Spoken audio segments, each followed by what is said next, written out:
Un milliardaire déguisé vit le plus grand secret de sa vie. Il tombe follement amoureux de la charmante réceptionniste. Une passion interdite émerge au milieu de mensonges et de mystères. Quand la vérité éclatera, tout pourrait changer à jamais. Si cette histoire vous a intéressé, n'oubliez pas de vous abonner à notre chaîne. Et dites-nous de quelle ville vous nous regardez. Continuons. La terrasse du plus haut bâtiment de Paris était silencieuse cette nuit d'automne.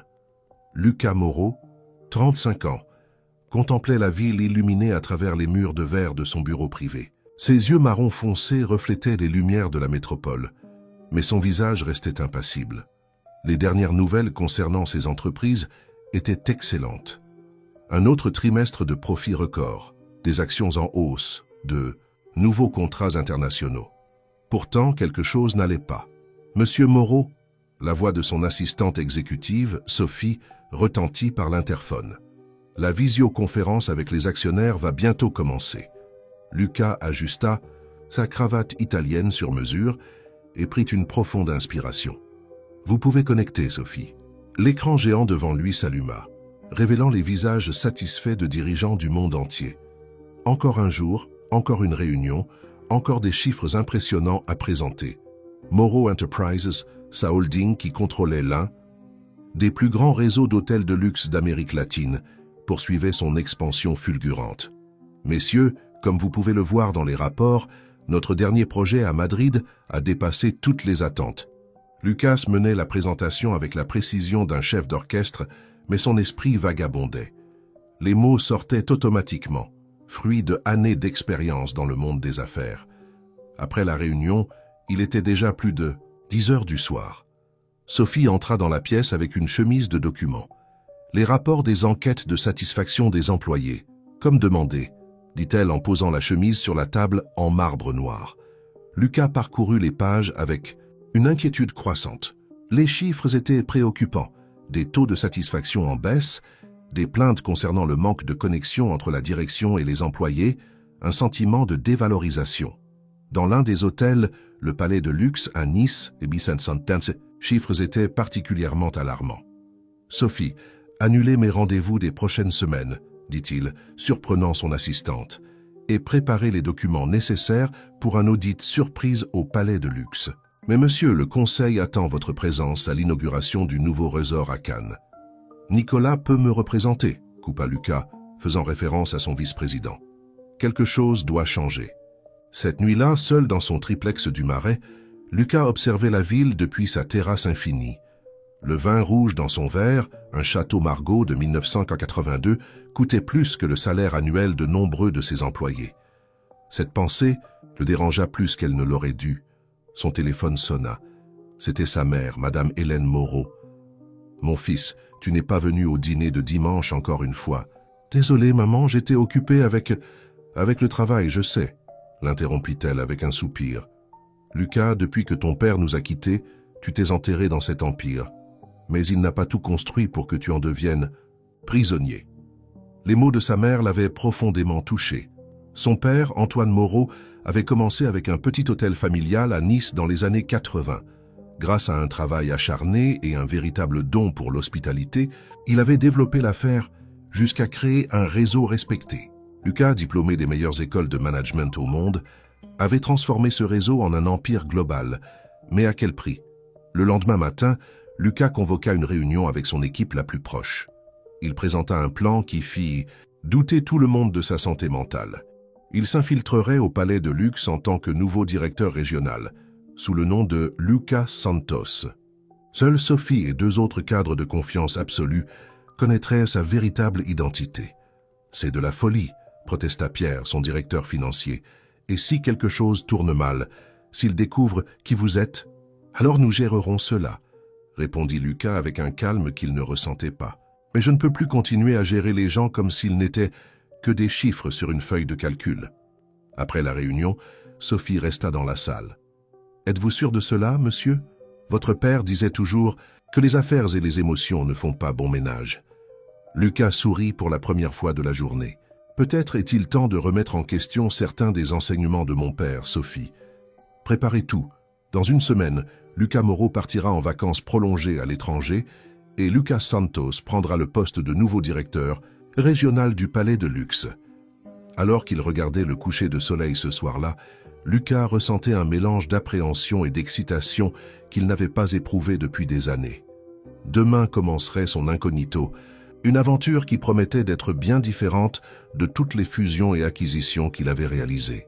Pour la première fois depuis longtemps, il ne savait pas exactement à quoi s'attendre, et étonnamment cette incertitude le faisait se sentir vivant. Le réveil sonna à 5 heures du matin dans le petit appartement de Montmartre. Camille, Dubois, 28 ans, se leva avant même que la sonnerie ne retentisse une deuxième fois. Des années de travail à la réception du Palais de Luxe avaient fait de cette heure une partie de sa routine. Tout en préparant le café, elle écoutait les doux bruits de la respiration de sa sœur, Léa, qui dormait dans la chambre voisine. « Bonjour, dormeuse », murmura Camille en entrant dans la chambre de sa sœur avec une tasse de chocolat chaud. Léa, âgée de 17 ans, était son opposée à bien des égards. Rêveuse, impulsive et complètement passionnée par la physique quantique. « C'est déjà l'heure » demanda Léa, s'enfonçant encore plus dans son oreiller. « Presque. N'oublie pas que tu as un examen blanc pour le concours aujourd'hui, » lui rappela Camille, en rangeant quelques livres éparpillés sur le bureau. Ses yeux se posèrent sur une enveloppe de la Sorbonne. « Université de Paris. Encore fermée. Tu ne vas pas l'ouvrir » Léa s'assit sur le lit, prenant la tasse de chocolat. « Pas encore. J'ai peur. » Camille sourit, s'asseyant à côté de sa sœur. « Tout ira bien.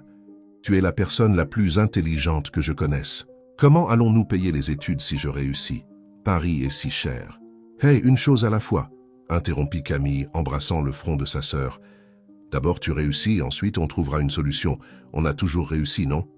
Depuis que leurs parents avaient déménagé en Espagne à la recherche de meilleures opportunités, Camille avait endossé le rôle de protectrice de sa sœur. La décision de rester en France n'avait pas été facile, mais elle ne pouvait pas abandonner son emploi à l'hôtel, sa seule source de stabilité, et encore moins interrompre les études de Léa.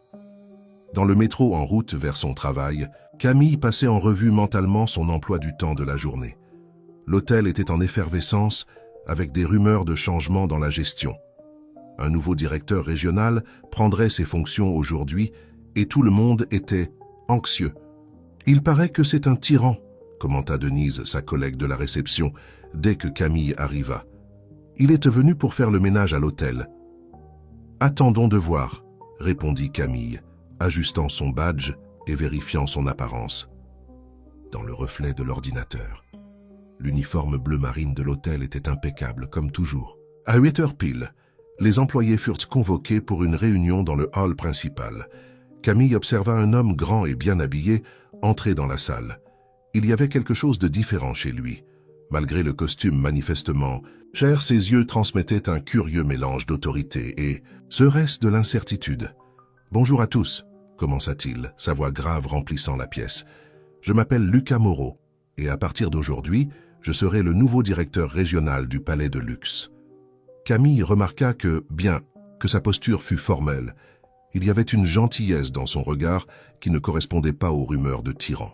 Pendant sa présentation, il parla de changement, mais aussi de valorisation de l'équipe et d'amélioration des conditions de travail. La réunion se déroulait normalement lorsqu'un client irrité fit irruption dans le hall, criant à propos d'un problème avec sa réservation. Avant que quiconque puisse réagir, Camille était déjà debout. « Monsieur Carter, puis-je vous aider ?» dit-elle en anglais fluide, s'approchant avec un sourire serein. Lucas observa, impressionné, tandis que Camille apaisait le client avec un mélange parfait de professionnalisme et d'empathie. En quelques minutes, ce qui semblait être une crise s'était transformé en une situation maîtrisée. « Impressionnant », commenta-t-il lorsque Camille revint à la réunion. Leurs regards se croisèrent un instant et elle sentit une légère rougeur monter à son cou. « Je fais simplement mon travail, monsieur Moreau. » Après la réunion, alors que les employés retournaient à leur poste, Lucas s'approcha de la réception. « Camille Dubois ?» demanda-t-il, lisant son badge. « Oui, monsieur. J'aimerais en savoir plus sur nos processus de service client. Pourriez-vous me montrer comment fonctionne le système de réservation ?» Pendant l'heure suivante, Camille expliqua en détail les procédures de l'hôtel. Lucas posait des questions perspicaces, montrant un intérêt sincère qui la surprit. À un moment donné, leurs mains se touchèrent accidentellement sur le clavier, et tous deux ressentirent une inexplicable décharge électrique parcourir leur corps. « Excusez-moi » dirent-ils à l'unisson, et ils rirent de ce moment. Le téléphone de Camille vibra. Un message de Léa. « J'ai ouvert la lettre. J'ai réussi la première phase. » Son visage s'illumina instantanément, attirant l'attention de Lucas. « De bonnes nouvelles ?»« Ma sœur, » commença Camille, mais elle fut interrompue par un groupe de clients arrivant pour l'enregistrement. « Nous continuerons notre conversation plus tard, » dit Lucas, s'éloignant avec un sourire qui ne correspondait pas à son image de manager strict. Ce soir-là, en terminant son service, Camille réfléchissait au nouveau chef. Il y avait quelque chose en lui qu'elle ne parvenait pas à déchiffrer, une complexité qui dépassait la figure typique de l'exécutif. Dans son appartement, célébrant l'admission de Léa avec un gâteau improvisé, elle se surprit à penser à ses yeux mystérieux et à la chaleur de ce contact accidentel. La première semaine de Lucas, en tant que directeur régional du Palais de Luxe, apporta des changements subtils mais significatifs. Les employés commencèrent à remarquer de petites améliorations. Petit déjeuner gratuit dans la salle de repos, nouveaux uniformes, horaires plus flexibles. À la surprise générale, le redouté bourreau se révélait être un manager, attentif et présent. Dans son bureau improvisé au mezzanine de l'hôtel, Lucas analysait des rapports lorsqu'il entendit des coups discrets à la porte. C'était Camille, apportant les chiffres de la veille. « Excusez-moi, monsieur Moreau, j'ai apporté le rapport d'occupation que vous avez demandé. Entrez, Camille, et s'il vous plaît, appelez-moi simplement Lucas. » Elle hésita un instant avant de s'asseoir sur la chaise face à son bureau. Le soleil de l'après-midi entrait par la fenêtre, illuminant ses cheveux châtains d'une manière qui les faisait paraître dorés. Lucas remarqua qu'il l'observait depuis trop longtemps et tout sauta, reportant son attention sur les papiers. « Comment va votre sœur? Vous avez mentionné quelque chose à propos d'une lettre la semaine dernière. » Le visage de Camille s'illumina. « Léa a réussi la première phase du concours d'entrée à la Sorbonne. Physique, imaginez-vous. Elle a toujours été fascinée par la science. »« Physique ?» ?»« Impressionnant, » commenta Lucas, sincèrement intéressé. « Vous devez être très fier d'elle. »« Très, mais... » Elle hésita, mordant sa lèvre inférieure. « Mais... Paris est une ville chère. Le cours est à temps plein, donc elle ne pourrait pas travailler. Je fais les calculs et... » Marina s'arrêta, réalisant qu'elle partageait des préoccupations personnelles avec son patron. « Désolé, je ne devrais pas parler de ça. » Lucas ressentit une pression dans sa poitrine. En tant que milliardaire, il pourrait résoudre cette situation avec un simple coup de fil. En tant que Lucas Moreau, directeur régional, il devait contenir son envie d'aider. « Ne t'excuse jamais de t'inquiéter pour l'éducation, Marina. Je suis sûr que tu trouveras une solution. » À ce moment-là, Nicolas, le directeur informatique, entra précipitamment dans la pièce. « Monsieur Moreau, nous avons un problème avec le système de réservation. Apparemment, il y a eu une double réservation pour la suite présidentielle ce week-end. »« Marina, pouvez-vous nous laisser ?» demanda Lucas, remarquant l'expression tendue de Nicolas. Dès qu'elle fut sortie, Nicolas ferma la porte et s'approcha du bureau. « J'ai trouvé quelque chose d'intéressant en faisant la maintenance du système, » dit-il baissant la voix. « J'ai essayé d'accéder à votre dossier professionnel pour mettre à jour certaines permissions et... Eh bien, il y a des incohérences. » Lucas garda une expression neutre, mais son cœur s'accéléra. « Quel genre d'incohérence ? » « Votre historique professionnel, certaines données ne correspondent pas, et il y a quelque chose de familier dans votre visage. Je ne peux pas le préciser, mais... »« Nicolas, nous avons un problème de réservation à régler, » coupa Lucas, gardant la voix ferme. « Nous pouvons discuter des questions administratives plus tard. » Dehors, Marina organisait la réception lorsqu'elle remarqua un homme élégant, observant le hall avec une attention particulière. Quelque chose dans sa posture indiquait qu'il n'était pas un client ordinaire. « Puis-je vous aider, monsieur ?» demanda-t-elle en s'approchant. « Ah oui, » répondit-il avec un sourire, ses yeux astucieux examinant les lieux. « Je suis Henri Dubois, consultant pour Moreau Enterprise. Je fais une évaluation surprise des hôtels du groupe. » Marina sentit son estomac se retourner. « Une audite surprise, juste maintenant, avec un nouveau directeur ? » « Bien sûr, monsieur Dubois. Je vais prévenir monsieur Moreau immédiatement. »« Santos ?» Henri fronça les sourcils. « Je croyais que Giovanni était toujours le directeur régional. »« Non, monsieur. Monsieur Lucas Moreau a pris ses fonctions. La semaine dernière, Henri sembla intrigué. Intéressant, très intéressant. À l'étage, Lucas résolvait enfin le problème des réservations lorsque son téléphone personnel, celui dont seule Sophie avait le numéro, vibra. Le message était court. Henri Dubois est à l'hôtel. Il ne devrait pas être à Lisbonne cette semaine. Lucas sentit son sang se glacer. Henri était l'un des cadres les plus anciens de l'entreprise, connu pour sa loyauté envers feu Antoine Moreau. Si quelqu'un pouvait le reconnaître, c'était lui. À la réception, Camille observait Henri Dubois circuler dans le hall, prenant des notes sur une tablette. Il y avait quelque chose dans sa manière de tout observer qui la mettait mal à l'aise. Son instinct, généralement infaillible, lui disait que cette visite apporterait des changements. La journée se déroula dans la tension. Lucas évita au maximum de se montrer dans les espaces communs, déléguant les tâches à son assistante. Camille remarqua son absence soudaine, mais elle était trop occupée par les demandes du consultant pour poser des questions. Le soir, lorsque l'agitation diminua, elle trouva Lucas dans le jardin d'hiver de l'hôtel, apparemment perdu dans ses pensées. « Tout va bien, Lucas ? Tu as l'air préoccupé. » Il se retourna, surpris par sa présence. Un instant, il envisagea de partager le poids qu'il portait, de lui dire la vérité.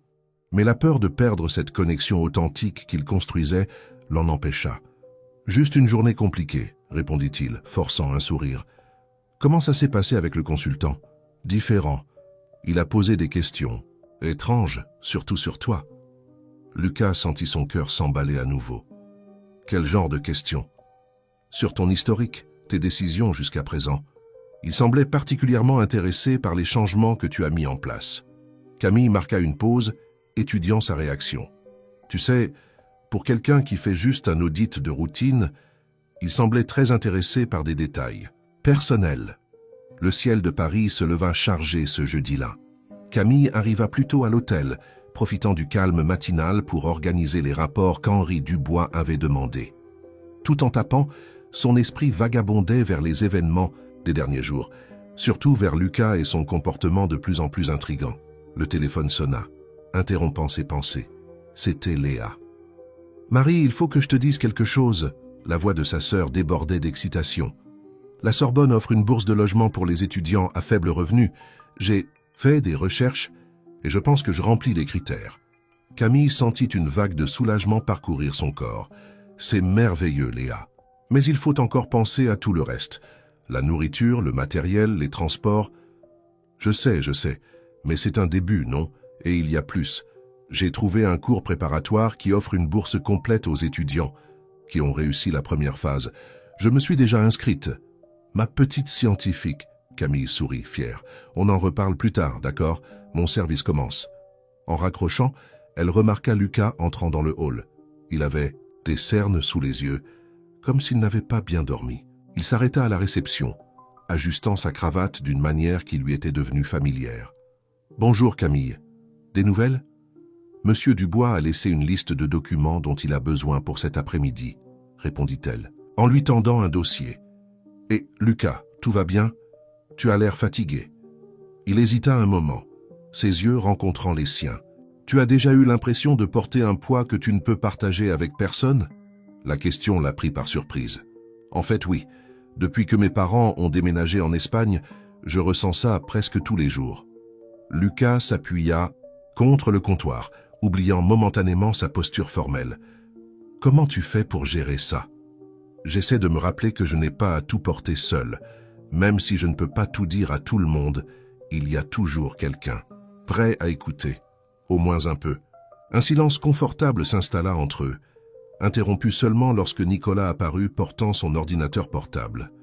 « Monsieur Santos, on peut discuter, en privé. » Lucas hocha la tête, lançant un dernier regard à Camille avant de suivre le responsable informatique jusqu'à son bureau. Dès que la porte se ferma, Nicolas ouvrit l'ordinateur. « J'ai creusé un peu plus, » commença-t-il, sa voix mêlant nervosité et triomphe. « Vous n'êtes pas celui que vous prétendez être, n'est-ce pas ? De quoi parles-tu, Nicolas ? Vos références. Certains documents semblent fabriqués. Et il y a plus. J'ai trouvé une vieille photo de l'inauguration de l'hôtel. Vous ressemblez beaucoup à Antoine Moreau dans sa jeunesse. » Lucas sentit son estomac se nouer. « Nicolas, ne vous inquiétez pas. Le responsable IT leva les mains dans un geste apaisant. Je n'en ai parlé à personne. Mais je veux comprendre, pourquoi le propriétaire de Morrow Enterprise se fait-il passer pour un directeur régional? Avant que Lucas ne puisse répondre, des coups à la porte interrompirent la conversation. C'était Henri Dubois. « Santos, j'ai besoin de votre signature sur quelques documents. »« Ah, bonjour, Nicolas. » L'atmosphère dans la pièce devint pesante. Lucas pouvait sentir le regard de Nicolas sur lui, tandis qu'Henri examinait quelques papiers. « Intéressant, » murmura Henri, étudiant la signature de Lucas. « Très intéressant. » Après le départ d'Henri, Nicolas ferma son ordinateur portable. « Je ne révélerai pas votre secret, monsieur Santos, mais je vous suggère d'être plus prudent. Tout le monde ne sera pas aussi discret que moi. » En fin de journée, Camille retrouva Lucas dans le jardin d'hiver. Cela devenait une habitude pour eux. Ces moments calmes lorsque l'agitation de l'hôtel diminuait. « Tu sais, » commença-t-elle, s'asseyant à côté de lui, « quand Léa était petite et faisait des cauchemars, nos parents lui ont appris une technique. Partager sa peur avec quelqu'un la rend plus petite. » Lucas sourit, touché par la simplicité et la sagesse de ces mots. « Ta sœur a de la chance de t'avoir. » Et j'ai de la chance de la voir. Elle me garde concentré, tu vois. Quand les choses deviennent difficiles, je pense à elle, à l'avenir qu'elle mérite. Camille?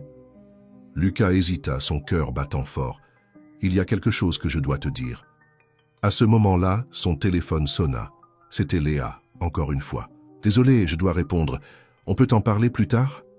Lucas acquiesça, la regardant s'éloigner. Le poids du secret qu'il portait semblait encore plus lourd maintenant. Comment pouvait-il continuer à construire quelque chose de vrai avec Camille sur une base de mensonges? Et pourtant, comment pouvait-il risquer de perdre la première connexion authentique qu'il avait eue depuis des années? De l'autre côté du jardin, Henri Dubois observait la scène avec intérêt. Dans ses mains, une chemise contenant des documents qui pourraient tout changer, y compris une vieille photo où un jeune Antoine Moreau souriait, avec des traits étonnamment similaires à ceux de l'actuel directeur régional. Une semaine s'était écoulée depuis la conversation interrompue dans le jardin d'hiver. Lucas observait l'agitation de l'hôtel à travers la fenêtre de son bureau, son reflet se mêlant au paysage de Nice à l'extérieur. Sur la table, son téléphone personnel affichait des messages inquiétants de Sophie. La presse commençait à s'interroger sur sa disparition prolongée. « Monsieur Santos ?» La voix de son assistante résonna à travers l'interphone. Mademoiselle Dubois est là. Elle a dit qu'elle devait discuter de quelque chose concernant les horaires du week-end. Lucas se redressa, essayant de chasser ses préoccupations. Faites-la entrer. Camille entra dans la pièce en pseg-sexe, portant quelques feuilles de calcul. Mais son expression trahissait que les horaires n'étaient pas la véritable raison de sa visite. « Lucas, nous devons parler, » dit-elle en fermant la porte derrière elle. « Quelque chose se passe à l'hôtel, n'est-ce pas? Les employés sont inquiets. Il y a des rumeurs. Quel genre de rumeurs? Henri Dubois pose des questions étranges. Sur toi, surtout. Et hier, je l'ai entendu parler avec Nicolas dans le couloir. Ils ont arrêté de parler dès qu'ils m'ont vu. » Lucas sentit son estomac se nouer. Il se leva, s'approchant à nouveau de la fenêtre. « Camille, parfois les choses ne sont pas exactement ce qu'elles semblent être. Et parfois, elles sont exactement ce qu'elles semblent être, » répondit-elle, sa voix douce mais ferme. « Tu allais me dire quelque chose ce jour-là dans le jardin. Qu'est-ce que c'était ?» Avant qu'il ne puisse répondre, des coups urgents retentirent à la porte. C'était Léa, les yeux embués. « Camille, désolé de venir comme ça, mais... » Elle s'arrêta en voyant Lucas. « Oh, pardon, je ne savais pas que tu étais en réunion. » Camille remarqua immédiatement l'état de sa sœur. « Qu'est-ce qui s'est passé ?» La bourse du cours préparatoire, j'ai découvert qu'elle ne couvre que 50% des frais. Je croyais qu'elle était intégrale. Léa essayait de retenir ses larmes. Sans ce cours, mes chances pour la deuxième phase. Lucas observait la scène, le cœur serré. D'un simple geste, il pouvait régler la situation. Mais cela signifierait révéler sa véritable identité. « Léa, respire. » Camille prit sa sœur dans ses bras. « On va trouver une solution. On en a toujours trouvé, tu te souviens. » « Comment, Cam? Tu travailles déjà tellement, je ne peux pas te demander plus. » Lucas toussota doucement. « Excusez-moi, peut-être que je peux aider. L'hôtel a un programme d'aide, éducative pour les employés et leurs familles. Ce n'est pas très médiatisé, mais Camille le regarda surprise. Un programme d'aide? Je n'en ai jamais entendu parler. C'est un projet pilote que nous sommes en train de mettre en place, improvisa-t-il, sachant qu'il devrait créer ce programme dans les prochaines heures. Pourquoi ne passez-vous pas aux ressources humaines demain pour vérifier les détails? Léa essuya ses larmes, un sourire plein d'espoir apparaissant sur son visage. Camille, cependant, étudiait Lucas avec intensité. Après le départ de Léa, un silence lourd s'installa dans la pièce. « Il n'y a aucun programme, n'est-ce pas ?» demanda finalement Camille. « Il existera demain, » répondit Lucas, avec sincérité. « Pourquoi? Pourquoi faites-vous ça ?»« Parce que... » Il hésita, se rapprochant d'elle. « Parce que je tiens à toi, à l'hôtel, aux employés. À toi. » L'air entre eux était chargé d'électricité. Camille pouvait sentir son cœur battre plus fort, luttant contre l'attraction qui grandissait chaque jour. « Lucas, je... » commença-t-elle, mais elle fut interrompue par une agitation venant du hall. En y courant, ils trouvèrent Henri Dubois, en train de discuter avec enthousiasme avec un groupe de cadres. Parmi eux se trouvait nul autre que Mark Veiga, vice-président de Morrow Enterprise. « Ah, Santos !» appela Henri avec un sourire énigmatique. « Venez rencontrer quelques membres du conseil d'administration. Ils font une visite surprise. » Lucas sentit son sang se glacer. Mark le connaissait depuis l'enfance. Il n'y avait aucun moyen de maintenir le déguisement. « En fait, » commença Mark, fronçant les sourcils en regardant Lucas, « vous me semblez familier. » À ce moment-là, le système son de l'hôtel crépita. La voix de Nicolas résonna dans les haut-parleurs. « Attention à tous les employés. Réunion extraordinaire dans 5 minutes dans le salon principal. Présence obligatoire. » Camille regarda Lucas, remarquant son visage pâle. « Que se passe-t-il ?»« Camille, je... » Il lui prit les mains, ignorant les regards surpris des personnes présentes. « Je dois te dire quelque chose. Quelque chose que j'aurais dû te dire il y a longtemps. » Avant qu'il ne puisse continuer, Nicolas apparut avec son ordinateur portable sous le bras, une expression déterminée sur le visage. « Il est temps de dire la vérité, Monsieur Santos. Ou devrais-je dire, Monsieur Moreau ?» Le salon principal du palais de luxe n'avait jamais semblé aussi petit que cet après-midi-là. Les employés se pressaient, des chuchotements nerveux remplissèrent l'air, et tous les yeux alternaient entre Lucas et Nicolas, qui connectait son ordinateur portable au projecteur. Camille restait immobile près de l'entrée, son cœur battant si fort qu'il semblait vouloir s'échapper de sa poitrine. Les mots de Nicolas résonnaient encore dans son esprit. « Monsieur Moreau !» Son regard rencontra celui de Lucas, qui pour la première fois depuis qu'elle le connaissait, semblait vraiment vulnérable. « Avant que tu ne commences, Nicolas !» Lucas éleva la voix, faisant un pas en avant. « Je voudrais parler. » Henri Dubois et Mark Veiga échangèrent des regards intéressés, tandis que les employés se taisaient. « Pendant des semaines, j'ai travaillé à vos côtés sous le nom de Lucas Santos, commença-t-il, sa voix ferme malgré la tension évidente. Mais mon vrai nom est Lucas Moreau, oui, ce Lucas Moreau. » Un murmure parcourut la salle. Camille sentit ses jambes faiblir, ayant besoin de s'appuyer sur une chaise à proximité. « Je suis venu ici parce que j'avais besoin de comprendre. Comprendre pourquoi les indices de satisfaction baissaient, pourquoi des personnes talentueuses quittaient notre entreprise. Mais j'ai découvert bien plus que cela. » Il fit une pause, son regard parcourant les visages surpris. « J'ai découvert qu'un hôtel n'est pas fait de marbre et de cristal. Il est fait de personnes. » Quel beau discours! Une voix acerbe retentit du fond de la salle. C'était Claire, la gouvernante la plus ancienne de l'hôtel. « Alors, vous avez décidé de jouer au patron déguisé? Nous observer comme si nous étions vos cobayes ?» D'autres murmures d'approbation suivirent. Lucas sentit le poids de chaque regard accusateur. « Ce n'était pas mon intention, essaya-t-il d'expliquer. Je voulais voir la réalité sans filtre, sans la distance que ma position impose normalement. Et pourquoi devrions-nous vous croire maintenant ?» La question vint de Camille, sa voix tremblante mais déterminée. Tous se tournèrent vers elle. Chaque conversation, chaque moment, tout était un mensonge. Le silence qui suivit fut assourdissant. Lucas fit un pas vers elle, mais elle recula. « Camille, non. Ce qui s'est passé entre nous... » « S'il vous plaît, l'interrompit-elle, levant la main. Ne finissez pas cette phrase. » Marcos Veiga tout sauta, prenant le centre de la salle. « Eh bien, voilà une situation inhabituelle. Lucas, le conseil voudra des explications. » Ils peuvent avoir toutes les explications qu'ils veulent, répondit Lucas, sans détourner les yeux de Camille. Mais avant, je dois montrer quelque chose. Il fit un signe à son assistante, qui distribua des dossiers à tous les présents. Voici les changements que j'ai mis en œuvre ces dernières semaines. Des améliorations des conditions de travail, de nouveaux avantages, y compris le programme d'aide éducative. Insista-t-il sur cette dernière partie, regardant significativement Camille. Tout est déjà officialisé et en vigueur. Henri Dubois feuilletait les documents avec intérêt. Impressionnant. Les coûts de ces mises en œuvre, ce sont des investissements, le coupa Lucas, en personne. Et quant au programme éducatif, il n'est pas seulement destiné aux employés et à leurs ayants droit. Il sera étendu pour inclure des bourses complètes dans des cours préparatoires. Léa, qui se tenait à côté de sa sœur, étouffa une exclamation.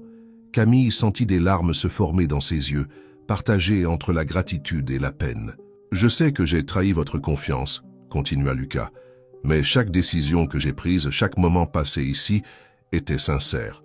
Surtout, » il hésita, regardant directement Camille, « surtout les moments qui comptèrent le plus. » Nicolas, qui jusqu'alors observait tout en silence, éteignit son ordinateur portable. « Eh bien, je pense que ma présentation n'est plus nécessaire. » La salle commença lentement à se vider, les employés sortant par petits groupes, discutant à voix basse des événements surprenants de cet après-midi. Camille resta immobile, comme si ses pieds étaient cloués au sol. « Camille, » murmura Léa, lui prenant la main. « On rentre à la maison ?»« Tu peux y aller devant ?» répondit Camille, sans quitter Lucas des yeux. « J'ai quelque chose à régler avant. » Quand ils se retrouvèrent enfin seuls dans la salle, le silence entre eux semblait peser des tonnes. « Pourquoi ne me l'as-tu pas dit plus tôt ?» demanda-t-elle enfin. « Parce que pour la première fois, depuis des années, quelqu'un me voyait comme une personne, pas comme un nom ou une fortune. » Il s'approcha prudemment. « Camille, je sais que demander pardon ne suffit pas, mais... » « Non, » l'interrompit-elle à nouveau. « Ce n'est pas suffisant. J'ai besoin de temps, Lucas. Du temps pour accepter que l'homme dont je tombais amoureuse n'existe pas vraiment. » Sur ces mots, elle se retourna et marcha vers la sortie, laissant Lucas seul dans la salle vide, les dernières lueurs du jour dessinant de longues ombres sur le sol en marbre. Les jours qui suivirent la révélation apportèrent un étrange silence dans les couloirs du palais de luxe. Camille avait demandé quelques jours de congé, ce qu'elle n'avait jamais fait auparavant. Dans son petit appartement de Montmartre, elle observait la ville par la fenêtre, tandis que Léa étudiait à la table de la cuisine. « Tu ne peux pas te cacher éternellement », commenta Léa, sans lever les yeux de son livre de physique. « L'hôtel doit être en chaos sans toi. » Camille soupira, faisant tourner distraitement sa tasse de café froid entre ses mains. « Je ne me cache pas, je suis en train de digérer. » Léa ferma son livre, fixant sa sœur. « Tu sais, pour quelqu'un d'aussi intelligent, tu compliques parfois trop les choses. » « Comment ça ? Il a menti sur son nom, oui, sur sa position, mais tout ce qu'il a fait pour l'hôtel, pour les employés, pour nous, c'était réel. » Léa prit la lettre de confirmation de sa bourse d'études complète pour la prépa, maintenant encadrée au mur. Certains mensonges cachent des vérités plus grandes, Camille. De l'autre côté de la ville, dans le bureau de la présidence de Moreau Enterprises, Lucas faisait face à une pile de documents qui nécessitaient sa signature. Sophie entra dans la pièce, portant encore plus de papiers. « Les journaux ne cessent d'appeler, » informa-t-elle. « Ils veulent en savoir plus sur les rumeurs du milliardaire déguisé et les changements mis en œuvre au palais de luxe. Envoyez une note officielle confirmant uniquement les changements dans les avantages des employés, » répondit-il, se massant les tempes. « Le reste ne les regarde pas. Et à propos de mademoiselle Dubois, » demanda Sophie doucement. « Elle n'est toujours pas revenue au travail ?» Lucas cessa de signer les documents, la simple mention du nom de Camille lui serrant le cœur. « Non, et je ne peux pas lui en vouloir. » Ce soir-là, contre l'avis de ses conseillers, Lucas retourna au palais de luxe. Non pas en tant que puissant PDG de Moreau Enterprise, mais comme quelqu'un qui devait faire face aux conséquences de ses choix. Le jardin d'hiver, son refuge, préféré avec Camille, était désert. Il s'assit sur l'un des bancs, se remémorant chaque conversation, chaque sourire échangé dans cet espace. « Je pensais que tu ne reviendrais pas ici. » Une voix familière résonna derrière lui. C'était Nicolas. Je n'ai jamais vraiment eu l'intention de partir, répondit Lucas, indiquant le banc à côté de lui. Pourquoi ne m'as-tu pas dénoncé? Plus tôt, Nicolas s'assit ajustant ses lunettes, parce que j'ai vu ce qui se passait. Pour la première fois, quelqu'un de la direction se souciait vraiment de comprendre nos problèmes. Et il hésita. J'ai vu comment tu la regardais. Camille? Elle est revenue aujourd'hui, tu sais, plus tôt. Elle est restée seulement une demi-heure, a pris quelques documents et est partie. Mais avant de partir, elle est restée un moment ici, dans ce jardin. Lucas ressentit une pointe d'espoir. Elle a dit quelque chose? Ce n'était pas nécessaire. Parfois, le silence en dit plus que les mots. Dans l'appartement de Camille, Léa avait finalement fini par s'endormir après des heures d'études. Camille trouva la lettre que Lucas avait laissée sur son bureau le lendemain de la révélation, toujours fermée. Les mains tremblantes, elle décida enfin de l'ouvrir. Camille, j'ai passé la nuit à essayer de trouver les mots justes, mais peut-être qu'il n'existe pas de mots parfaits pour expliquer l'inexplicable. Quand j'ai pris l'identité de Lucas Santos, je cherchais des réponses à des problèmes professionnels. Je ne m'attendais pas à trouver des réponses à des questions que je ne savais même pas avoir. Tu m'as appris plus sur l'humanité en quelques semaines que ce que j'ai appris en des années à gérer des entreprises. Chaque sourire que tu adresses à un client difficile, chaque moment consacré à résoudre des problèmes apparemment insignifiants, chaque histoire sur Léa et ses rêves, tout cela m'a montré ce qui compte vraiment. J'ai menti sur mon nom et ma position, c'est vrai, mais je n'ai jamais menti sur qui je suis quand je suis avec toi. Ces moments dans le jardin d'hiver, nos conversations, mon admiration pour ta force et ton dévouement, tout cela est réel. Le programme d'aide éducative continuera quelle que soit ta décision concernant nous. Léa mérite de réaliser ses rêves et tu mérites la paix de savoir que tu y as contribué. Je serai dans le jardin d'hiver chaque soir, à la même heure. Si un jour tu veux parler ou simplement partager le silence comme nous le faisions, avant je serai là. Véritablement tiens, Lucas. Camille plia soigneusement la lettre, des larmes silencieuses coulant sur son visage. À travers la fenêtre, elle pouvait voir les lumières du palais de luxe scintiller dans la nuit parisienne. Quelque part là-bas, dans un jardin d'hiver, quelqu'un l'attendait. La routine du palais de luxe reprenait peu à peu son rythme normal. Camille était retournée au travail, bien qu'elle évitait de circuler plus que nécessaire dans l'hôtel. Sa présence à la réception restait impeccable comme toujours, mais quelque chose avait changé dans ses yeux, un éclat plus retenu, un sourire plus mesuré. Ce matin-là, particulièrement chargé, elle organisait l'arrivée d'un groupe de cadres lorsqu'une voix familière la surprit. « Madame Hélène ?» Camille reconnut immédiatement l'élégante dame qui s'approchait du comptoir. C'était la mère de Lucas, qui visitait occasionnellement l'hôtel. « Camille, ma chère !» Hélène sourit affectueusement. « Pouvons-nous parler un moment? En privé ?» Après avoir confié ses tâches à sa collègue, Camille accompagna Hélène jusqu'au café de l'hôtel, un espace chaleureux avec vue sur la piscine. « Tu sais, » commença Hélène, tandis qu'une serveuse leur servait du thé. Quand Antoine, le père de Lucas, a commencé dans ce domaine, il a aussi eu ses moments de, disons, observation discrète. Camille leva les sourcils, surprise. « Comment ça? Oh, oui. Elle se faisait souvent passer pour un client dans les hôtels concurrents, un employé temporaire, même un agent d'entretien une fois. » Hélène rit en se remémorant. Il disait que c'était la seule façon de vraiment comprendre le « métier ». Je ne savais pas ça. Lucas a grandi en entendant ces histoires, mais contrairement à son père qui le faisait par stratégie, mon fils, elle fit une pause, choisissant ses mots. Il cherchait quelque chose de plus. Dans le bureau de la présidence, Lucas animait une visioconférence avec des investisseurs internationaux expliquant les récents changements dans la politique des avantages de l'entreprise. Lorsque la réunion prit fin, Marc Veiga resta en ligne. « Les actionnaires sont inquiets, Lucas. Ces changements ont un coût considérable. Ils ont aussi un retour considérable, » répliqua Lucas. « La productivité a augmenté, l'indice de satisfaction des employés a explosé, le turnover a baissé. »« Ce n'est pas tout, » interrompit Marc. « Il y a des rumeurs sur votre implication avec une employée. Le conseil s'inquiète de possibles conflits d'intérêts. » Lucas sentit son sang bouillir. « Ma vie personnelle ne regarde pas le conseil. » De retour au café de l'hôtel, Hélène tenait la main de Camille sur la table. Quand Antoine nous a quittés, quelque chose a changé en Lucas. Il s'est plongé dans le travail comme s'il essayait de prouver quelque chose au fantôme de son père. Mais ces dernières semaines, même avec tout ce chaos, j'ai vu mon fils sourire à nouveau. Vraiment. Camille sentit des larmes se former dans ses yeux. « Madame Hélène, Non, ma chère, vous n'avez rien à dire. Je veux juste que vous sachiez que, parfois, nous devons nous perdre pour nous retrouver. Lucas s'est perdu il y a longtemps, mais quelque chose me dit qu'il a enfin retrouvé son chemin. » À ce moment, le téléphone de Camille vibra. C'était Léa. « Marie, j'ai réussi la 2e phase de la Sorbonne. Et ce n'est pas tout. L'école va me prendre comme exemple d'étudiantes boursières dans leur campagne publicitaire. Je vais recevoir une aide supplémentaire. » Camille sourit à travers ses larmes, partageant la nouvelle avec Hélène, qui applaudit avec enthousiasme.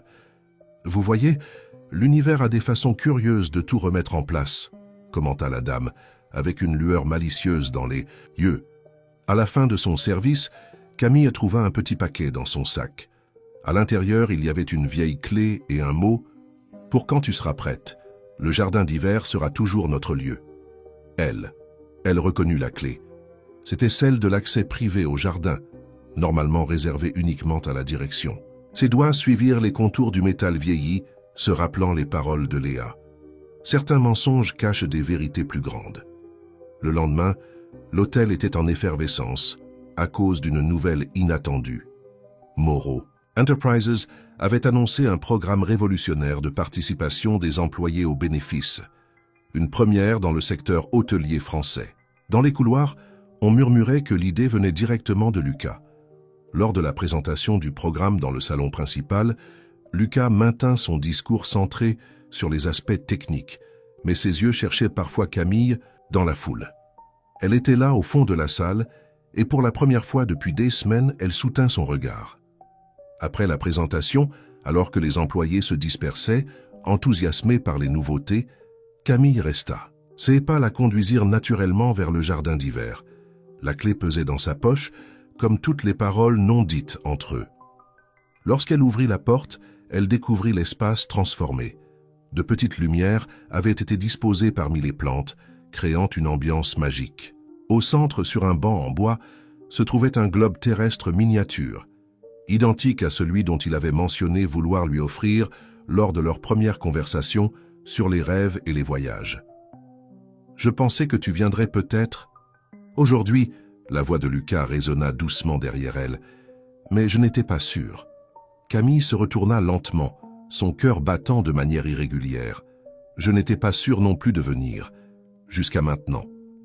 Le jardin d'hiver du palais de luxe, avec ses lumières douces et ses plantes luxuriantes, semblait exister dans une dimension à part, loin de l'agitation de l'hôtel. Camille tenait le petit globe terrestre entre ses mains, ses doigts traçant les contours des continents en relief. « Tu te souviens quand tu m'as parlé de ton rêve de voyager ?» demanda Lucas, gardant une distance respectueuse. « De découvrir des endroits que tu ne voyais qu'en photo ?»« Je me souviens de tout, » répondit-elle, sa voix basse, mais ferme. « Chaque conversation, chaque moment. Le plus difficile, c'est de séparer ce qui était réel de ce qui était... » « Tout était réel, » l'interrompit-il gentiment. Le nom était faux, la position était fausse, mais chaque mot, chaque sentiment... Il hésita, faisant un pas vers elle. Chaque battement de mon cœur était vrai. Camille leva enfin les yeux pour le regarder. « Tu sais ce qui m'a le plus blessé? Ce n'était pas le mensonge en lui-même, c'était de réaliser que tu ne m'as pas fait assez confiance pour me dire la vérité. Je voulais te le dire, plusieurs fois. Mais chaque jour qui passait rendait les choses plus difficiles, parce que chaque jour avec toi me faisait me sentir plus moi-même. Le vrai moi, pas le PDG, pas le milliardaire, juste Lucas. » Un doux son de musique classique leur parvenait, provenant du salon principal où se déroulait encore la célébration du nouveau programme de participation aux bénéfices. « Votre mère m'a parlé de votre père », Camille commenta, posant le globe sur un banc à proximité. De la façon dont il se déguisait parfois, lui aussi. Lucas sourit, surpris. « Maman a toujours été une force de la nature. Mais oui, mon père avait cette manie. Il disait qu'on ne peut pas diriger ce qu'on ne connaît pas de l'intérieur. Il semblait être un homme sage. Il l'était, et il serait fier de voir les changements que nous mettons en place. » Lucas marqua une pause, choisissant soigneusement ses prochains mots. Camille, je sais que j'ai beaucoup demandé à votre confiance et que je l'ai trahi par des mensonges. Mais si vous me le permettez, j'aimerais recommencer, sans déguisement, sans secret. À ce moment, le téléphone de Lucas vibra insistant. C'était Nicolas Veiga. « Excusez-moi, je dois répondre, » dit-il contrarié. « Nicolas, qu'est-ce qui se passe ?» Son expression changea tandis qu'il écoutait, son visage devenant tendu. Camille observa la transformation, sentant l'atmosphère du moment se modifier. « Comment ça? Une offre hostile de rachat ?» questionna Lucas, sa voix plus grave. « Qui? Je comprends. Non, ne faites rien pour l'instant. Je vais m'en occuper. » En raccrochant, il croisa le regard inquiet de Camille. « Des problèmes? » Un groupe international essaie d'acheter suffisamment d'actions pour prendre le contrôle de Morrow Enterprise, expliqua-t-il, passant une main dans ses cheveux. S'ils y parviennent, tous ces changements, les nouveaux avantages, le programme de participation aux bénéfices, tout pourrait être annulé. Camille sentit une pression dans sa poitrine. Pas seulement pour Léa et sa bourse d'études, mais pour tous les employés qui voyaient enfin des changements positifs dans leur vie. Que veulent-ils? Des profits rapides, réduire les coûts, maximiser les revenus, comme d'habitude. Lucas soupira, s'appuyant contre l'une des colonnes du jardin. Tout ce que mon père a construit, tout ce que nous transformons, pourrait se réduire à des chiffres sur une feuille de calcul. Camille s'approcha de lui, touchant doucement son bras. « Et que vas-tu faire ?» Son toucher, le premier depuis des semaines, envoya une décharge électrique dans tout son corps. « Me battre, mais ce ne sera pas facile. Ils ont des ressources, de l'influence. Et tu as quelque chose qu'ils n'ont pas, » l'interrompit Camille, sa voix prenant de l'assurance. « Tu as des gens qui croient en toi, qui ont vu, même à travers, le masque, l'homme qui se soucie vraiment. » Lucas la regarda, perdu dans l'intensité de son regard. « Camille, Chut !» Elle posa un doigt sur ses lèvres. « Ce n'est pas le moment pour ça. Nous avons une entreprise à sauver, n'est-ce pas ?» Un sourire commença à se dessiner sur son visage. « Nous avons ? Eh bien, il se trouve que je connais chaque employé de cet hôtel, leurs histoires, leurs rêves, leurs luttes. Et si tu es prêt à te battre pour eux, alors... » Elle prit une profonde inspiration, comme si elle prenait une décision. « Alors je me bats avec toi. » Dans le hall principal, la musique continuait de jouer, indifférente au drame qui se déroulait dans le jardin d'hiver. Léa envoya un message à sa sœur. « Je peux commencer à chercher un appartement à Paris ?» Camille regarda le message, puis Lucas, qui était déjà au téléphone en train d'organiser une réunion d'urgence avec le conseil d'administration. « Une bataille à la fois », murmura-t-elle pour elle-même, rangeant son téléphone. Le globe terrestre brillait doucement sous les lumières du jardin, comme une promesse d'aventures à venir. La salle de réunion au dernier étage de Morrow Enterprise bouillonnait de tension. Lucas était debout devant un écran géant affichant des graphiques et des projections financières, tandis que les membres du conseil le regardaient avec des expressions inquiètes. « Les chiffres ne mentent pas, » argumenta-t-il, pointant les statistiques. « Depuis que nous avons mis en place les changements, notre taux de satisfaction des clients a augmenté de 40%. Les avis positifs sur les réseaux sociaux ont triplé. La productivité de l'équipe atteint des niveaux records. » « Des chiffres impressionnants, » commenta Henri Dubois, ajustant ses lunettes. « Mais Luxury Global offre un prix considérable par action. Beaucoup de petits actionnaires ont déjà manifesté leur intérêt à vendre. » Camille, qui avait été invitée à présenter la perspective des employés, observait la dynamique de la réunion avec attention. C'était son premier contact avec le monde corporatif de haut niveau, et quelque chose dans son expression déterminée attira l'attention de Madame Hélène Moreau, assise à ses côtés. « Messieurs !» Camille se leva, surprenant tout le monde. « Puis-je partager quelque chose ?»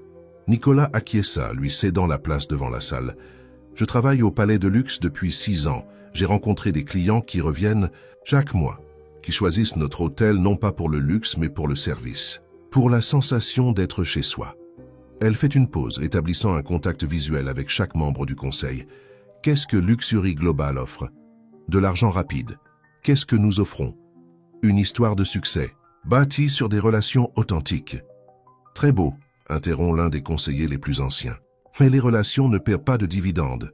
Vraiment. » Camille sourit, prenant sa tablette. « Laissez-moi vous montrer quelque chose. » Pendant les 2 heures suivantes, elle présente des cas réels, des clients devenus investisseurs après des expériences exceptionnelles, des partenariats commerciaux nés de rencontres à l'hôtel, des événements d'entreprises qui choisissent exclusivement le réseau Moreau en raison de sa réputation. Et tout cela, conclut-elle, a été construit par des personnes qui, pour la première fois, se sentent vraiment faire partie de l'entreprise. Voulez-vous vraiment jeter cela par la fenêtre? Un silence réfléchi s'installe dans la salle. Nicolas observe Camille avec un mélange de fierté et d'admiration. Elle a transformé une réunion d'entreprise froide en quelque chose d'humain, de palpable. Après la réunion, alors que les conseillers se retirent en discutant avec animation, Hélène s'approche de son fils. « Elle est extraordinaire », commente-t-elle, observant Camille discuter avec quelques membres du conseil. « Elle me rappelle beaucoup ton père. Lui aussi avait ce don de voir au-delà des chiffres. » Sur la terrasse de l'immeuble, quelques heures plus tard, Nicolas trouve Camille contemplant la vue de Paris. « Tu as été incroyable là-dedans », dit-il s'arrêtant à ses côtés. « Je n'ai jamais vu le conseil aussi impressionné. J'ai simplement dit la vérité, » répond-elle, se tournant vers lui. « Mais cela ne résout pas tout, n'est-ce pas ?»« Non. » Luxury. Global continue d'acheter des actions. Nous avons besoin d'un plan plus grand. Il hésite un instant. Camille, je pense à quelque chose de risqué. Plus risqué que de te déguiser en directeur régional, plaisante-t-elle, lui arrachant un sourire. Je veux ouvrir une partie des actions aux employés. Non seulement une participation aux bénéfices, mais une propriété réelle de l'entreprise. Si nous pouvons faire en sorte qu'un pourcentage significatif des actions soit entre les mains de ceux qui se soucient vraiment de l'avenir de Moreau, vous rendriez une acquisition hostile impossible, compléta-t-elle, comprenant la stratégie. Exactement, mais c'est un mouvement audacieux. Le conseil d'administration pourrait résister, les actionnaires pourraient les paniquer. Camille s'approcha, prenant ses mains entre les siennes. Alors nous nous battrons, comme vous l'avez dit, un jour à la fois. Son toucher apaisa son anxiété. Là, sur la terrasse sous le ciel de Paris, tous les mensonges et déguisements du passé semblaient lointains. Tu sais, continua-t-elle, Léa m'a dit quelque chose d'intéressant hier. Elle étudie la physique quantique et apparemment, il existe une théorie qui dit que l'acte d'observer quelque chose change la chose observée elle-même. Le principe d'incertitude de Heisenberg, compléta Lucas, surpris par l'analogie. Exact. Peut-être que c'est ce qui s'est passé ici. Vous êtes venu observer l'hôtel déguisé, mais dans le processus, à la fois l'observateur et l'observé ont été transformés. Lucas l'attira doucement plus près. Tu trouves toujours les bons mots. Pas toujours, sourit-elle. Parfois, je préfère le silence. Le soleil commençait à se coucher, peignant le ciel de tons orangés. Dans la poche de Camille, son téléphone vibra avec un message de Léa. « J'ai trouvé un appartement parfait près de la Sorbonne. Quand est-ce que vous et M. Moreau venez le voir ?» Camille rougit en lisant le message, faisant lever un sourcil curieux à Lucas. « Quelque chose que je devrais savoir ?»« Peut-être, » répondit-elle énigmatiquement. « Mais d'abord, nous avons une entreprise à sauver, tu te souviens ?» Son sourire illumina son visage. « Et après ?» « Après, elle regarda la ville qui s'étendait en dessous d'eux. « Peut-être qu'il sera temps de commencer à explorer ce globe que tu m'as offert. » L'auditorium principal de Moreau Enterprises était bondé. Des employés de tous les hôtels du réseau s'étaient rassemblés, certains participant par visioconférence, tandis que Lucas se préparait à faire l'annonce la plus importante de sa carrière. Camille était au premier rang, aux côtés de Madame Hélène Moreau et Léa, qui avaient insisté pour être présentes à ce moment historique. Ces dernières semaines, les trois femmes avaient développé un lien spécial, unies par l'affection sincère qu'elles portaient à Lucas et à l'avenir de l'entreprise. « Bonjour à tous », commença Lucas, sa voix ferme résonnant dans l'auditorium. « Il y a quelques mois, j'ai décidé de faire quelque chose d'inhabituel, me déguiser en employé pour vraiment comprendre notre entreprise. Ce que j'ai découvert a changé non seulement ma vision des affaires, mais aussi ma vie. » Il fit une pause, ses yeux croisant ceux de Camille pendant un bref instant. « Aujourd'hui, nous faisons face à une réelle menace. Luxury Global veut acheter notre entreprise, non pour l'améliorer, mais pour la démanteler. Ils veulent transformer des années d'histoire en de simples chiffres sur une feuille de calcul. » Des murmures inquiets parcoururent l'auditorium. « Mais j'ai une proposition différente. Sur l'écran derrière lui, des graphiques et des projections financières apparurent. Je propose de céder 30% des actions de Morrow Enterprise à nos employés. Non pas comme une option future, ni comme une vague promesse, mais comme une propriété réelle, immédiate. Le brouhaha augmenta considérablement. Chacun d'entre vous aura l'opportunité de devenir non seulement un employé, mais aussi un propriétaire d'une partie de cette entreprise. Henri Dubois, assis près de la scène, se leva. Lucas, c'est révolutionnaire? Oui. Risqué? Certainement. Mais nécessaire? Absolument. Lucas continua, sa conviction évidente dans chaque mot. Nous mettrons en place un fonds spécial pour financer l'achat des actions par les employés qui n'ont pas les ressources immédiates. Les conditions seront justes et transparentes. Léa poussa Camille du coude, chuchotant avec enthousiasme « Ça veut dire que tu seras aussi propriétaire de l'hôtel ?» Camille avait du mal à saisir l'ampleur de ce changement. Son regard croisa celui de Madame Hélène, qui souriait avec fierté. Antoine aurait été ravi, commenta la matriarche, serrant la main de Camille. Il disait toujours qu'une entreprise est faite de personnes, pas de murs. Après l'annonce initiale, Lucas ouvrit la séance aux questions. Les doutes étaient nombreux. Comment fonctionnerait le financement? Quel serait le processus de distribution des actions? Comment serait représentée la voix des employés au conseil d'administration?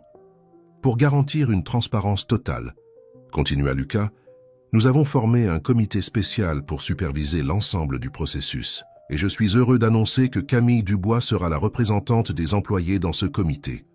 Camille ouvrit de grands yeux, prise par surprise. Il n'en avait pas discuté auparavant.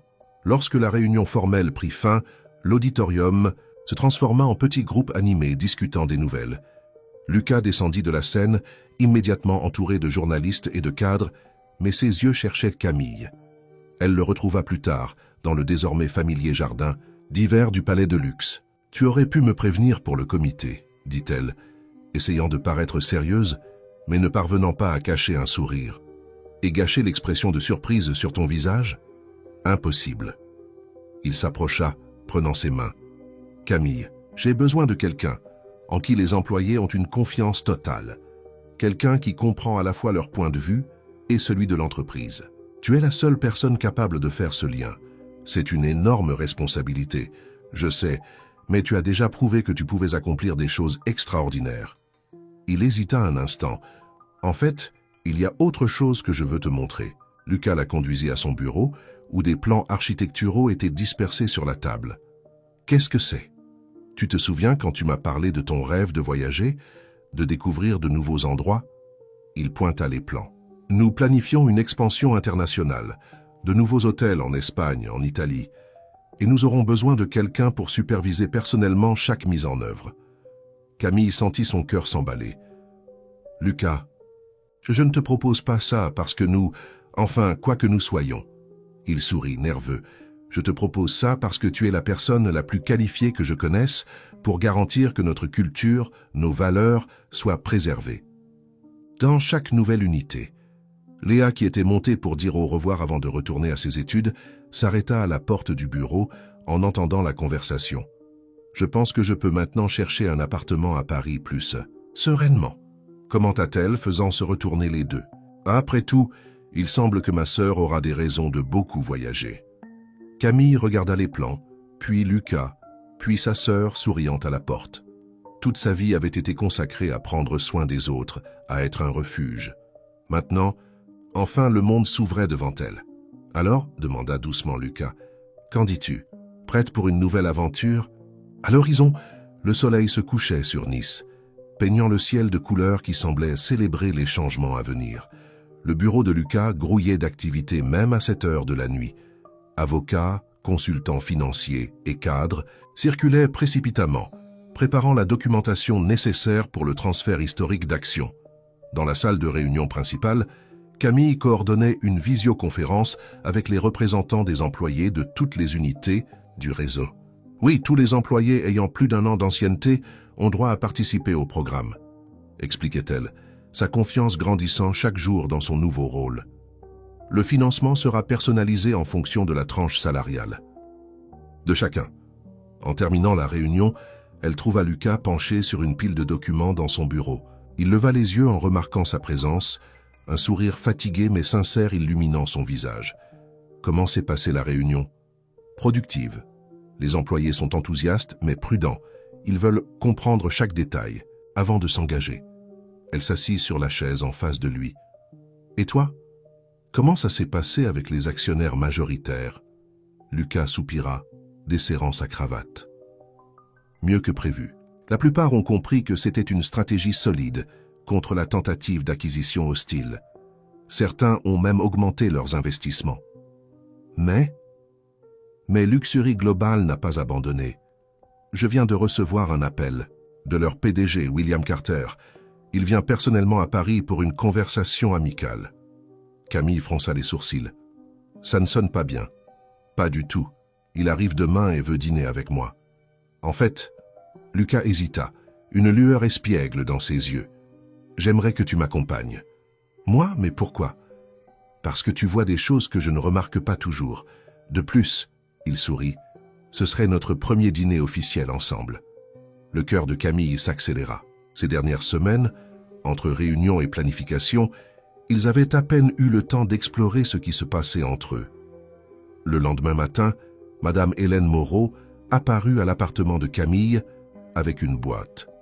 C'est une robe que j'ai portée lors de mon premier dîner important avec Antoine, expliqua-t-elle en ouvrant la boîte pour révéler une élégante robe bleu nuit. J'ai pensé que tu pourrais la porter aujourd'hui. Madame Hélène, je ne peux pas. Si, tu peux. Et plus que ça, tu dois. Hélène prit les mains de Camille. Tu n'es pas seulement la représentante des employés, maintenant. Tu es la femme qui a redonné de l'humanité au cœur de cette entreprise et à mon fils. Le restaurant choisi pour le dîner se trouvait au dernier étage de l'un des bâtiments les plus luxueux de Saint-Tropez. William Carter les attendait déjà lorsqu'ils arrivèrent, sa posture impeccable contrastant avec son sourire calculé. Lucas Moreau se leva tendant la main. Et voici sans doute la célèbre Camille Dubois. Vos présentations au Conseil font parler jusqu'à Londres. Pendant le dîner, Carter exposa sa vision pour Moreau Enterprise. Fusion avec Luxury Global, expansion agressive, optimisation des ressources humaines. Chaque mot semblait une menace voilée pour le travail qu'ils avaient accompli. Vos chiffres sont impressionnants, commenta Camille, surprenant les deux hommes.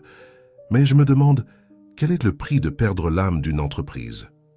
Carter rit, mais ses yeux restèrent froids. L'âme ne paie pas de dividendes, ma chère. Vraiment? Camille prit sa tablette qu'elle portait toujours avec elle. Permettez-moi de vous montrer quelque chose. Pendant les minutes qui suivirent, elle présenta des données qu'elle avait compilées. L'augmentation du taux de retour des clients après les changements mis en place, la croissance des réservations directes, la réduction des coûts, liés à la rotation du personnel. C'est l'âme transformée en profit, Monsieur Carter, mais pas un profit rapide et superficiel, un profit durable bâti sur des relations authentiques. Lucas observait Camille avec admiration. Elle avait transformé un dîner d'affaires potentiellement hostile en une leçon de gestion humanisée. Carter resta silencieux un instant, étudiant les chiffres. Approche intéressante. Mais je pense toujours que vous êtes trop sentimentaux. Vous savez ce qui est vraiment sentimental, intervint Lucas, sa voix calme mais ferme. Croire que l'argent est le seul moteur possible. Nos employés n'achètent pas seulement des actions, ils investissent leur vie dans l'avenir de cette entreprise. À la fin du dîner, alors que Carter partait avec des promesses voilées que cette conversation n'était pas terminée, Lucas et Camille marchèrent le long de la plage de Saint-Tropez. « Tu as été incroyable là-dedans, » dit-il, entrelaçant ses doigts avec les siens. « J'ai simplement défendu ce en quoi je crois. » Camille s'arrêta, se tournant vers lui. « Lucas, peu importe ce qui arrive avec Luxury Global, nous devons nous assurer que ces changements soient permanents, que ce ne soit pas seulement une stratégie de défense. Ce n'est pas le cas. » Il toucha doucement son visage. « C'est un changement de vie. Ma vie, pour être précis.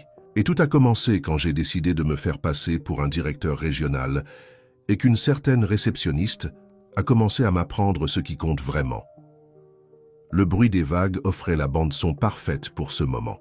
La robe d'Hélène dansait doucement avec la brise marine et Camille ne s'était jamais sentie aussi sûre de ses sentiments. « Tu sais, dit-elle en souriant, Pour quelqu'un qui a commencé par des mensonges, tu es devenu la personne la plus sincère que j'ai jamais connue. L'Assemblée générale des actionnaires de Morrow Enterprise avait été avancée suite à une manœuvre agressive de Luxury Global. Le grand auditorium de l'hôtel était comble. Actionnaires, dirigeants, employés et presse attendaient ce qui s'annonçait comme une réunion historique. Camille ajustait quelques papiers au premier rang lorsqu'elle sentit une main sur son épaule.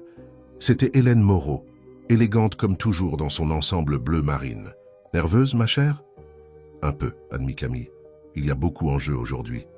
Tu sais, avant chaque décision importante, Antoine avait l'habitude de dire « La peur n'existe qu'avant le moment de l'action. » Hélène, souris maternelle. Une fois que tu agis, il ne reste plus qu'à gérer les conséquences. Lucas entra dans l'auditorium accompagné de Marc Veiga et Henri Dubois. De l'autre côté, William Carter et son équipe de Luxury Global occupaient une rangée entière, tous en costumes impeccables et avec des expressions calculées. « Mesdames et messieurs, » commença Marc, « nous sommes ici pour discuter et voter sur deux propositions distinctes pour l'avenir de Morrow Enterprises. » Sur l'écran principal, les détails des propositions apparurent. D'un côté, le plan de Lucas de distribution d'actions aux employés et d'expansion durable. De l'autre, l'offre de Luxury Global d'acheter la totalité des actions à un prix considérablement supérieur à celui du marché. Carter fut le premier à prendre la parole. « Notre proposition est simple et directe. Nous offrons une prime de 40% sur la valeur actuelle des actions. C'est une opportunité unique pour les actionnaires de réaliser un profit significatif immédiatement. » Des murmures parcoururent l'auditorium. C'était, en effet, une offre tentante. Et quel est le coût réel de cette offre? La voix de Camille résonna clairement, faisant se retourner tout le monde vers elle. Lucas la regarda se lever, fier de son courage. « Pardon ?» Carter fronça les sourcils. « Le coût humain, » précisa-t-elle en marchant vers le centre de la scène. « Permettez-moi de vous montrer quelque chose. » D'un geste, elle fit apparaître sur l'écran une présentation différente. Ce n'était pas seulement des chiffres et des graphiques, mais des visages, des employés, leurs familles, leurs histoires. Voici Anne, de la gouvernance, qui a réussi à acheter sa propre maison après 15 ans de dévouement. Voici Paul, le voiturier, qui parvient à payer les études de médecine de sa fille. Voici Léa, ma sœur, qui, grâce au programme de bourse, réalise son rêve d'étudier la physique à la Sorbonne.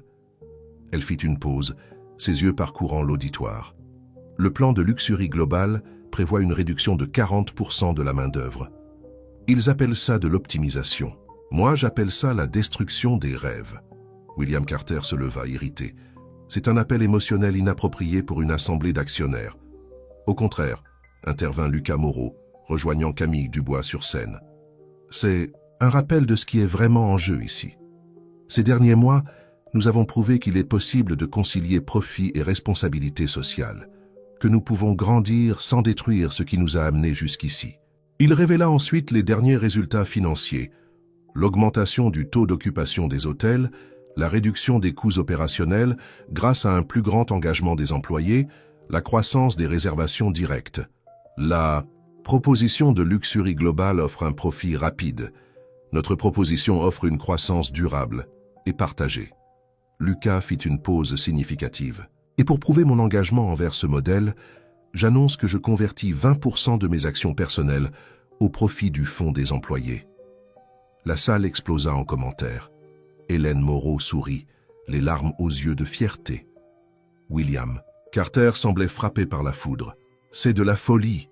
Vous diluez votre propre contrôle de l'entreprise. »« Non, je le renforce, » répondit Lucas, prenant la main de Camille. « Parce que j'ai appris que le véritable contrôle ne vient pas du pouvoir, mais de la confiance. » Le vote qui suivit fut tendu. Chaque vote était comptabilisé électroniquement, le résultat étant mis à jour en temps réel sur l'écran principal. Le plan de Lucas nécessitait 60% des voix pour être approuvé. Camille serrait la main de Lucas tandis que les chiffres montaient. 45%, 52%, 58%. William Carter était au téléphone, apparemment en train de tenter une dernière manœuvre désespérée. C'est alors que quelque chose d'inattendu se produisit. Henri Dubois demanda la parole. En tant que l'un des conseillers les plus anciens de cette entreprise, j'ai travaillé aux côtés d'Antoine Moreau pendant des décennies. Il disait souvent qu'un hôtel est comme une famille. On ne vend pas une famille, on la protège et on l'aide à grandir. Il fit une pause dramatique. C'est pourquoi j'annonce que tout le bloc d'action sous ma gestion votera en faveur du plan Moreau. Le résultat final apparut à l'écran, 67% en faveur du plan de Lucas. La salle éclata en applaudissements. William Carter et son équipe se retirèrent rapidement, vaincus. Les employés s'embrassaient, certains pleurèrent de joie. Au milieu de l'agitation, Lucas se tourna vers Camille. « Je n'y serais pas arrivé sans toi. »« Nous y serions arrivés de toute façon, » répondit-elle en souriant. « Cela aurait peut-être juste pris quelques années de plus et quelques déguisements supplémentaires. » Hélène s'approcha du couple et les serra dans ses bras. Antoine aurait été si fier de vous deux. Alors que les gens commençaient à se disperser tout en continuant à célébrer, Camille reçut un message de Léa. « J'ai déjà vu les nouvelles.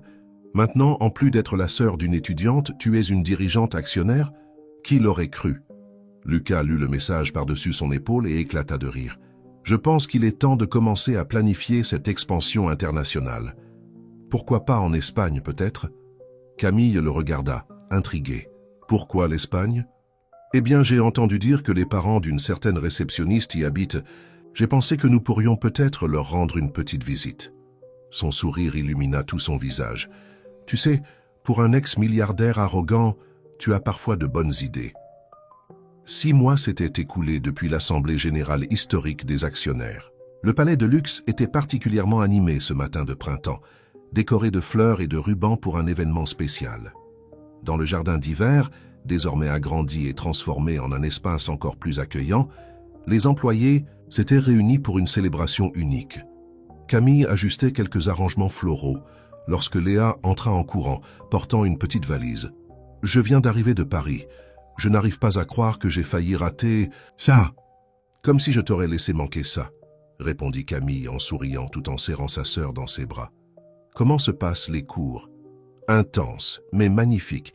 Ce professeur dont je t'ai parlé, celui du laboratoire de physique quantique, il m'a invité à rejoindre son groupe de recherche. Léa avait du mal à contenir son enthousiasme. Et l'appartement est parfait, juste à côté du campus. » Hélène Moreau s'approcha des deux sœurs, élégante comme toujours. « Léa, ma chérie, comment va Paris ?»« Madame, Moreau, incroyable. Et ce contact que vous m'avez donné, celui de la fondation de recherche, ils veulent vraiment sponsoriser notre projet. » Le jardin commençait à se remplir avec des employés de tous les hôtels du réseau. Certains avaient voyagé d'autres régions spécialement pour l'événement. À l'entrée, une plaque discrète annonçait « Inauguration du centre de développement. Professionnel Antoine Moreau ». Lucas monta sur la petite scène improvisée, sa présence apportant un silence chargé d'attente à l'assemblée. « Il y a 1 an, je suis entré dans cet hôtel déguisé, pensant avoir toutes les réponses. Aujourd'hui, nous inaugurons cet espace en sachant que les véritables réponses ont toujours été avec vous. » Il sourit, regardant les visages familiers. « Ce centre offrira des formations, du développement et des opportunités de croissance pour tous les employés du réseau. Et je ne pourrais penser à une meilleure personne pour le diriger que celle qui m'a appris la véritable signification du développement humain. » Camille sentit tous les regards se tourner vers elle. Lucas tendit la main, l'invitant à le rejoindre sur scène. Camille Dubois ne sera pas seulement la directrice de ce centre, elle supervisera également notre expansion internationale, en veillant à ce que nos valeurs et notre culture soient préservées dans chaque nouvel hôtel que nous ouvrirons. Des applaudissements remplirent l'air. Léa embrassa Hélène, toutes deux les larmes aux yeux. « Et puisque nous célébrons de nouveaux débuts, » continua Lucas, se tournant vers Camille, « il y a quelque chose que j'aimerais partager avec tout le monde. » Il sortit de sa poche une petite boîte en velours bleu. Le jardin entier retint son souffle. « Camille, tu m'as appris que la vie ne se résume pas au pouvoir ou au statut. Il s'agit de véritables connexions, de faire une différence dans la vie des gens. » Il ouvrit la boîte, révélant une bague avec un petit globe terrestre à la place de la pierre traditionnelle. Cette bague représente une promesse, celle d'explorer le monde ensemble, de construire quelque chose de significatif, de ne jamais oublier d'où nous venons et où nous voulons aller. Camille regarda la bague, puis Lucas, puis l'audience émue. Léa sautait de joie à côté d'Hélène, qui essuyait discrètement une larme. « Alors, sourit Lucas, que dis-tu ? prête pour notre prochaine aventure. À une condition, répondit Camille, ses yeux brillants. Pas de déguisement cette fois. Le rire collectif fut suivi d'applaudissements lorsqu'elle accepta la bague. Hélène monta sur scène pour embrasser les deux, suivie de Léa.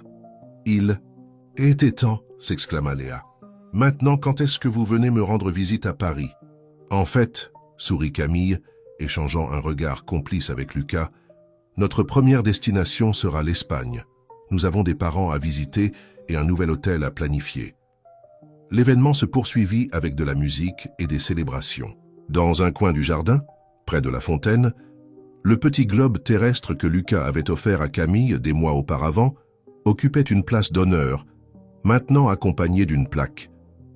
Parce que parfois, nous devons nous perdre pour nous retrouver. Plus tard, alors que la fête commençait à se disperser, Camille et Lucas marchèrent jusqu'à la terrasse de l'hôtel. Le soleil se couchait sur Nice, peignant le ciel de teintes roses et orangées. « Tu sais, dit-elle en regardant la bague, à son doigt, quand tu es apparu ici sous le nom de Lucas Moreau, j'ai cru que tu serais juste un autre patron passant dans nos vies. Et moi, je pensais que ce serait juste une autre enquête corporative, rit-il, l'enlaçant par derrière. Comme on dit, la vie, c'est ce qui se passe pendant qu'on fait d'autres plans. Ou pendant qu'on se fait passer pour un directeur régional? De la salle principale, la voix de Léa leur parvint. Marie, les parents sont en visio. Viens leur raconter les nouvelles. Camille se tourna vers Lucas, ses yeux remplis d'amour et de promesses. Prêt à rencontrer tes futurs beaux-parents? Après avoir affronté une acquisition hostile et révolutionné une entreprise centenaire, je pense que je peux gérer ça. Le couple rentra à l'intérieur, main dans la main, laissant derrière eux le balcon où leur histoire avait commencé. À l'horizon, les lumières de la ville commençaient à scintiller, comme des milliers d'étoiles rappelant que, parfois, les meilleurs recommencements naissent des fins les plus inattendues. Le lendemain, le palais de luxe retrouverait sa routine habituelle. Les clients feraient leur check-in, le personnel accueillerait avec des sourires sincères, et la vie suivrait son cours. Mais quelque chose avait fondamentalement changé dans cet hôtel et chez les personnes qui le faisaient fonctionner.